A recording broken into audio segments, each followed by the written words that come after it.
where did the refugees come from? I don't mean did they come from Syria or Afghanistan, that we know. But why did they come?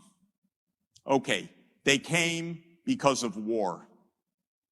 Where did the war come from? From my country, from the CIA, which first started to overthrow the Afghan government back in 1979. The U.S. has been involved in Afghanistan in war, both covert and overt, for nearly 40 years. Iraq, absolutely against international law, of course, perhaps often called the most dreadful foreign policy decision in modern times, an absolutely unprovoked war, killed hundreds of thousands, displaced millions, created disaster, blowback, and refugees. And what about Syria? Was that really the result of the protests on the ground? No. That was the result of a decision of the United States and Saudi Arabia and France and others to try to overthrow Bashar al-Assad.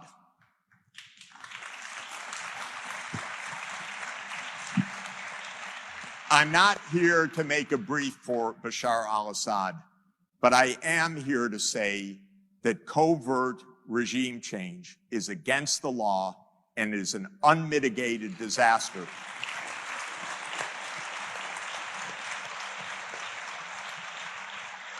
But the problem is, where was Europe's foreign policy?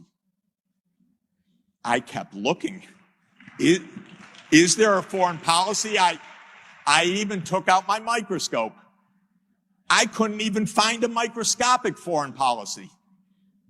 Because where was Europe to say, no, U.S., you know, the president signed an order, a secret order, which once in a while shows up in our newspapers, for the CIA and Saudi Arabia to coordinate for the overthrow of Assad.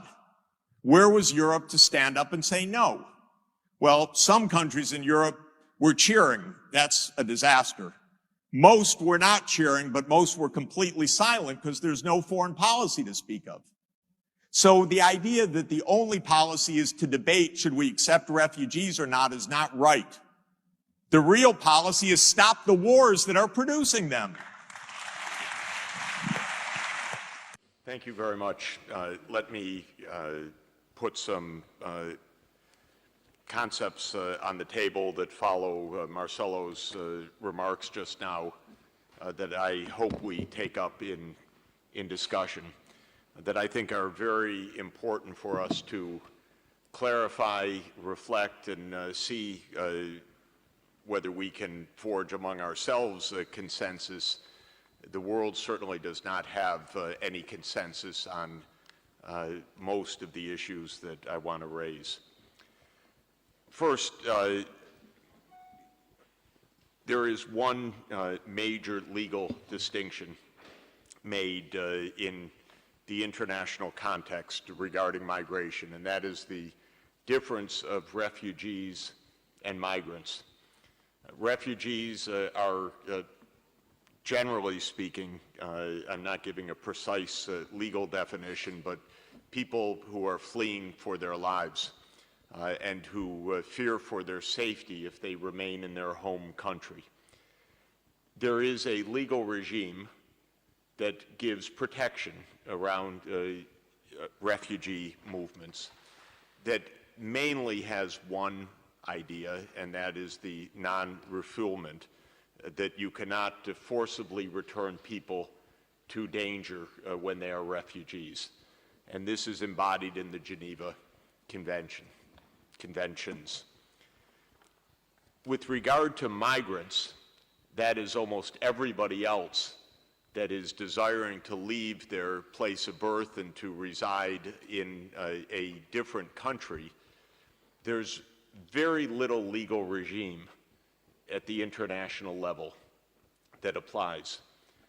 There are, to my knowledge, almost no international standards, no rights attached to a right to enter another country, a right to reside in another country.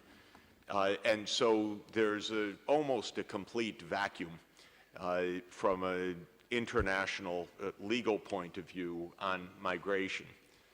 Of course, migration is a profound phenomenon and one that will grow in scale as it's driven, as Marcelo just explained, by powerful drivers.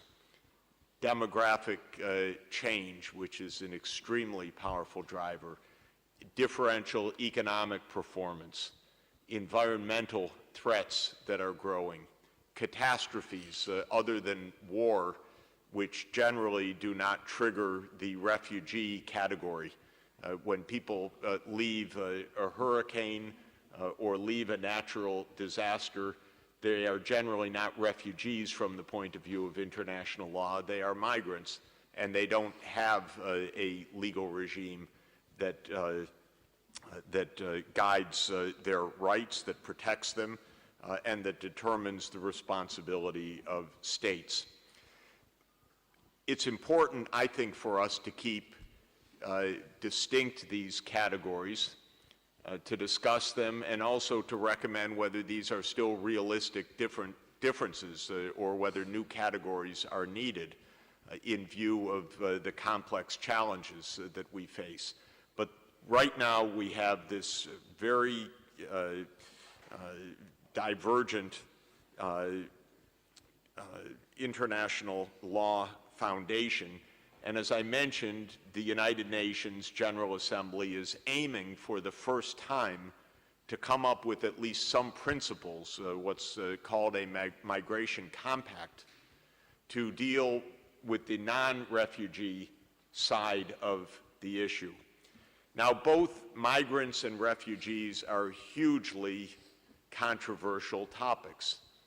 They're different, but they generate, in some cases, a similar political reaction against the other, against the invasion of people into a home country, and so forth.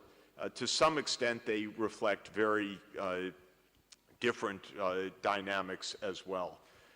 In our discussions, I think it's also very important for us to distinguish between fundamental and proximal drivers of both refugee movements and migration movements. By that I mean, and the reason for that is not only analytical, but also operational and policy oriented.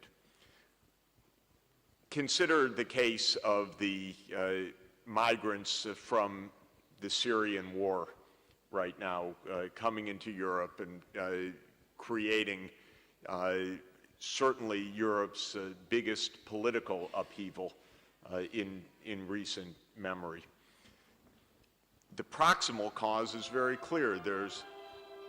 There is a war going on, and people are fleeing for their lives, and that triggers the Geneva responsibilities, and that has been the basis of Chancellor Merkel's call, for example, to accept the refugees. The deeper driver, of course, is the war in Syria itself. My own view is that the attempt by politicians to manage the proximal cause without solving the deeper cause is doomed to fail.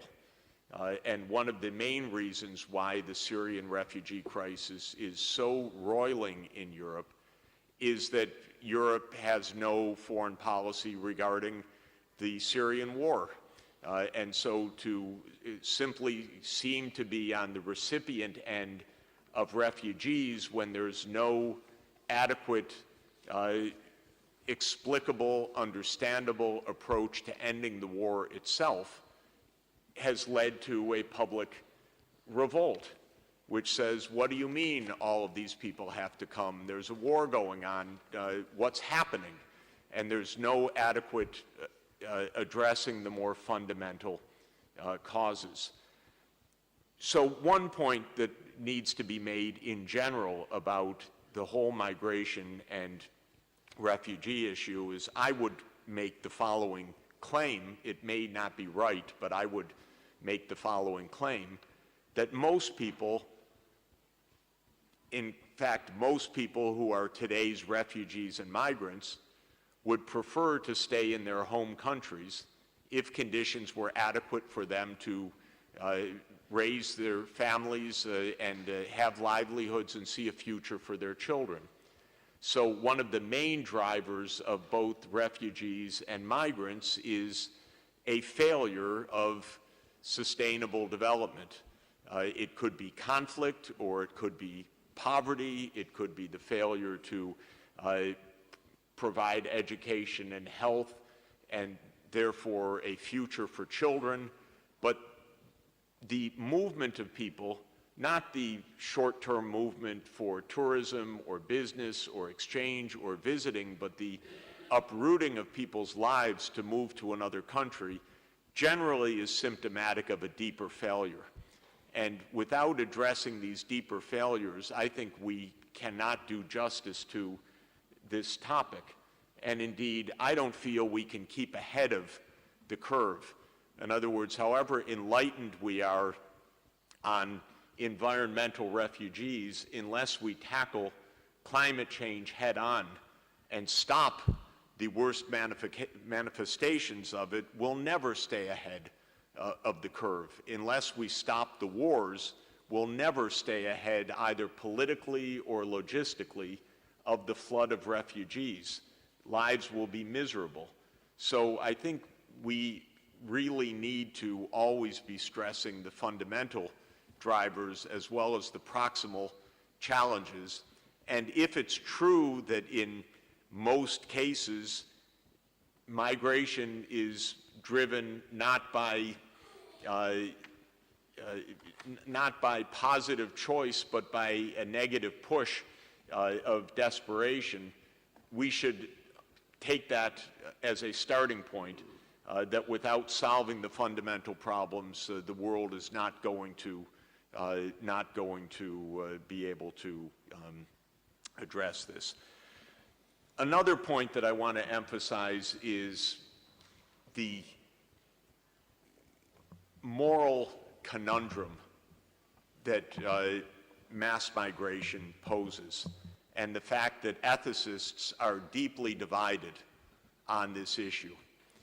It's not a straightforward issue, in my view, of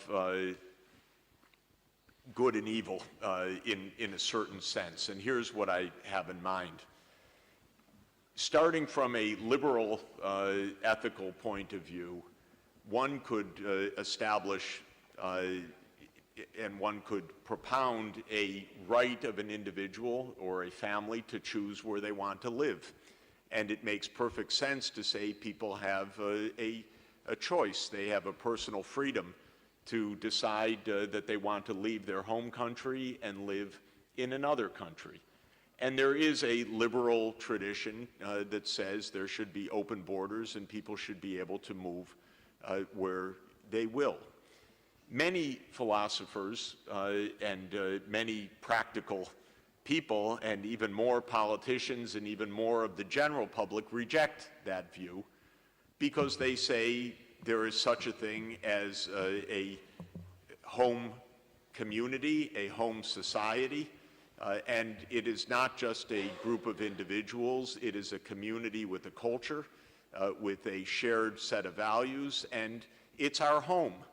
And just as in our individual homes, we do have the right to say to others, well, thank you, we'll be nice to you, but you can't live inside our home. Many people believe that that's true at a national level also. So part of what we would call populist politics right now is the view, say, of Finns or Swedes or other wonderful people who and political groups within those countries who say, it's all fine, we should be nice, we should honor the Geneva Accords, but Finland is for Finns, or Denmark is for Danes. And this is not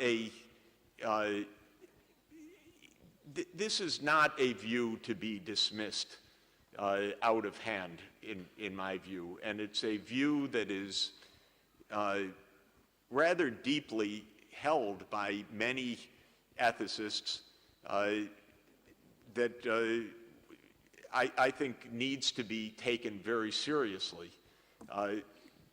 because it is true that regarding a society as nothing more than a collection of individuals, the kind of libertarian view, is a profoundly inadequate understanding of social life in general. And the notion that society functions through a level of trust that is built by a shared culture also is a very valid view in my view, but I think it conflicts with the liberal interpretation, and one needs to find some kind of balance between these two views.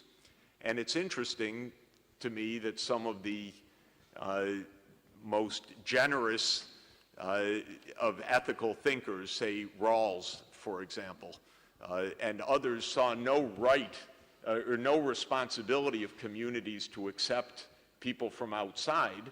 Nations are communities. They're not just groups of individuals. There is no right or responsibility in that view to accept a mass migration. From a practical point of view, this is also a real problem that we shouldn't neglect. If Sweden or Norway or Finland, I take these places because they're great successful societies, they're also ethnically homogeneous, more or less, though they've had big in-migration in recent years, which has led to tensions. But if they were to say anyone can come, Sweden would quickly get about 100 million people knocking at the door saying, it's wonderful what you've created, we'd like Sweden to be our home. And that is the practical matter as well. It's almost impossible to envision a world built on the liberal idea that you have the right to live where you choose. And this is a big problem, I think, for my own philosophy and for others that we have to take into account. And for many of us, I find politics quite tongue-tied right now, which is those who want to be humane, welcoming, decent, and so forth, have a very hard time drawing lines and saying we are humane, decent, and welcoming, but we also limit migration. How? On what standards? What basis? What quantification? What is the difference of a society of individuals versus a social capital built on shared culture and so forth? And this is a lot of what is being called the nationalism now of our time, is a view that there is a community, a culture, language, religion, and so forth that is to be protected at a community level, not just at an individual level. So I want us to reflect on this, because this is a very deep part of the philosophical debate. It's also a very deep part of the political debate right now, and it's not really confronted very clearly. I find these different visions. How can they be reconciled? Now, let me turn to politics for a moment. The world, as you know, is undergoing tremendous, rapid change, and we live in a world of profound inequality.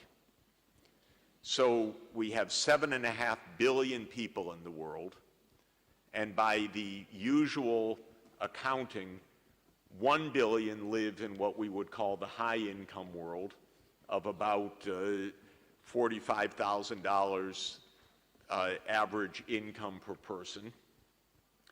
1 billion people live in the low-income world of something around $800 per capita. Don't hold me to the exact numbers, but something like that.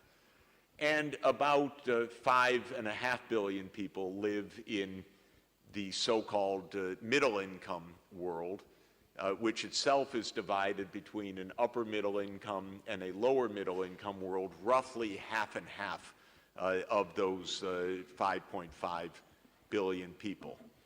Well, that's a world of fundamentally diverse opportunities. And it does mean that the pressures of migration are enormous. Most people in low-income countries have a profound difficulty ensuring the well-being of their children and having security and economic stability for themselves and their families, much less health care and other basic benefits. So that's 1 billion people. If the doors were open in the high-income world, not a small number would want to move. I mean hundreds of millions. Even as disruptive as such a move is, what would happen is it would start with millions, and then millions would bring tens of millions of family, and tens of millions of family would bring hundreds of millions. That is absolutely in the political radar screen in the high-income world. In both the United States and Europe, there has been a massive demographic in migration over the last 50 years.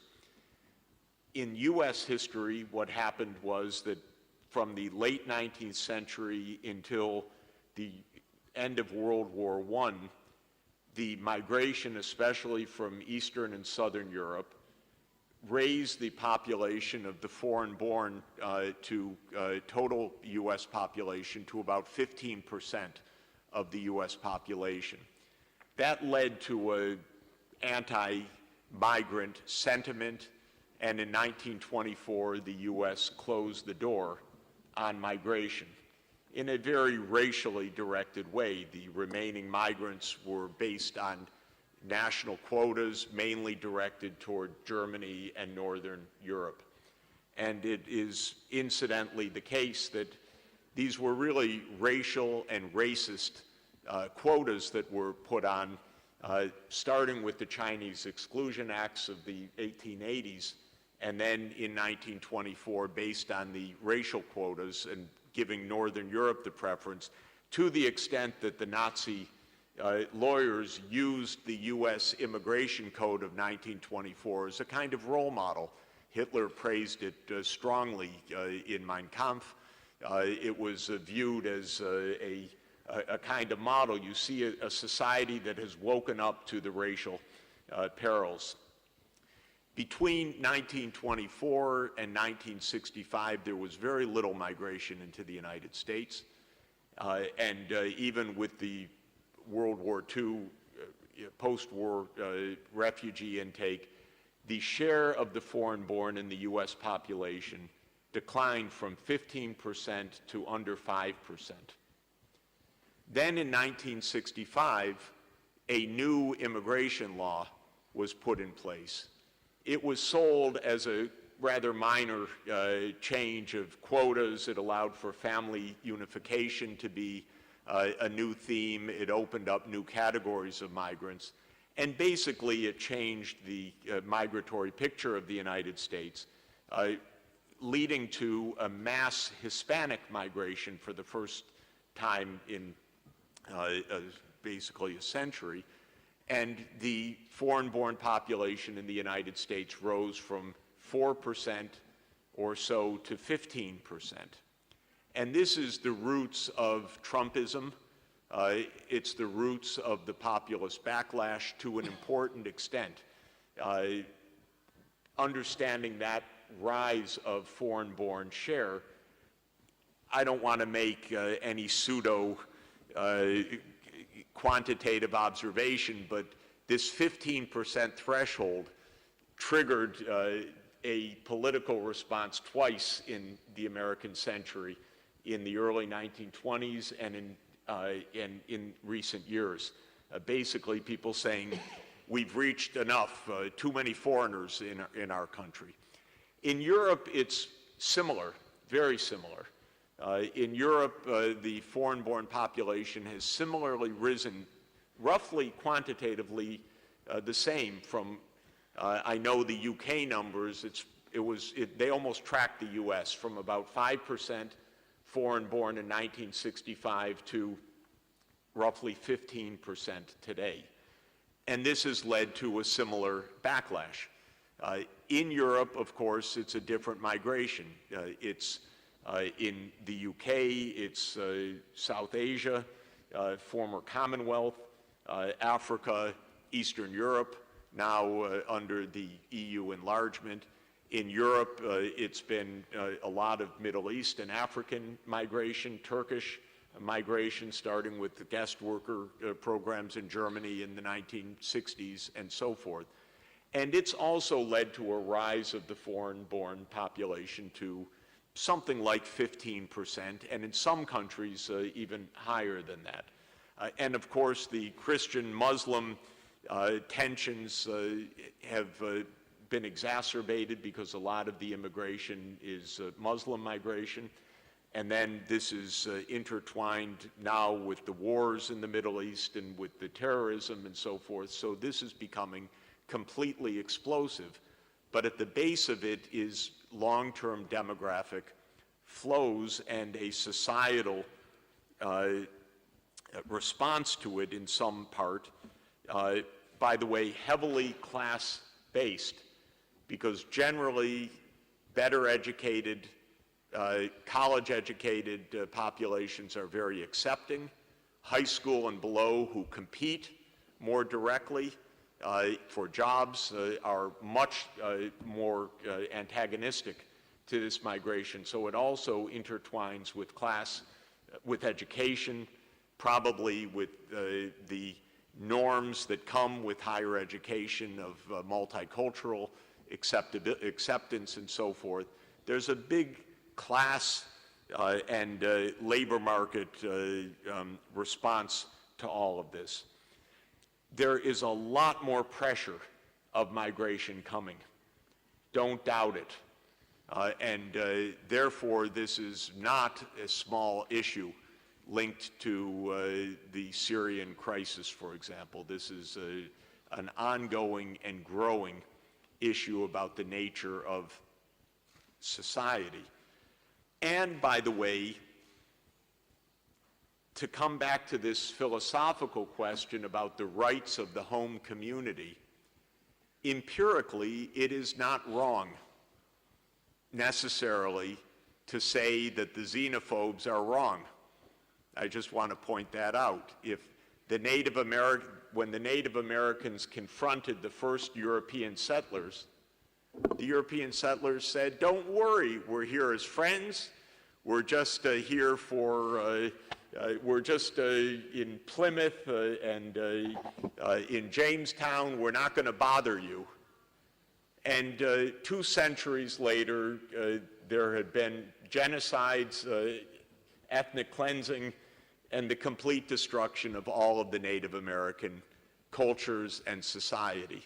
So to have been xenophobic at the beginning, which some of the Native Americans were, was actually accurate. I think you could make certain analogies with Israel and Palestine. The first Jews that came said, "Don't worry, we just need a home base." Now there's been a lot of ethnic cleansing of Palestinians out of what was Palestinian land. So the resistance to the migration, it's not completely untoward also when we're talking about the numbers that we're talking about. And remember the dynamics of population trajectory right now. Europe has a stable or now declining population. Africa has an absolutely exploding population. Africa's population is 1 billion. on the way to 3 or 4 billion people by the end of the century. That's going to be hundreds of millions of people who want to live someplace else, unless there is an economic miracle in Africa. It's not impossible, but it's not right now on the cards the way the world operates. And it's not being promoted. And so that approach is not being solved. So this is another matter. I'll just finish up shortly. So these are pressures that are not going to go away. And let me then conclude in terms of some of the policy issues. One part is the protection of individuals. And this is where humanity, decency, rule of law are absolutely essential, whether it's refugees or migrants. Their personal protection, welcoming in communities, and the human decency around that. The second is the question of responsibility of states. Do countries have to be open to migration? To what extent? What are the standards?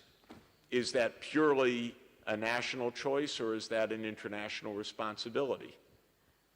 If it is a national choice or an international responsibility, are there quantitative standards? You have to accept at least X percent of the native-born population every decade, something like that, or are there other ways to measure that?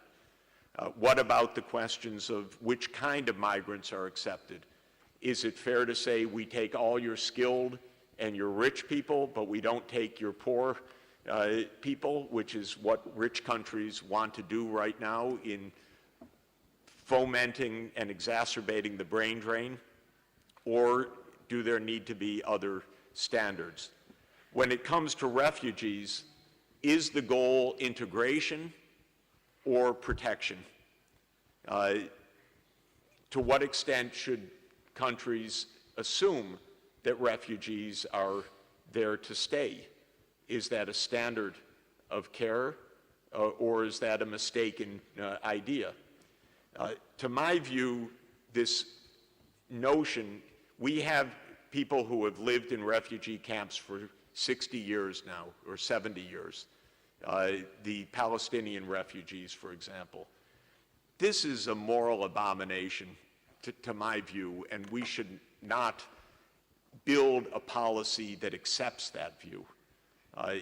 In my opinion, we should take as face value the idea that life in a refugee camp for the long term is an unacceptable public policy under any circumstance, because this is completely an impossible way to build a decent life. So I'm not so persuaded that we need a migrant policy that accepts the fact that there are going to be people living in camps or displaced environments for the long term. I find it unacceptable as a starting point, and want to put that on the table, how we're going to address that. And then finally, just to echo, and I'll stop here, that Marcelo's point that environmental disasters are going to be major drivers is undoubtedly the case. And so this is a whole category that we, of course, from the Bible onward, drought and famine has driven migration. So we know that this has always been the case, but the scale of what is about to happen is unprecedented, and we should reflect very squarely on that as well. Thank you.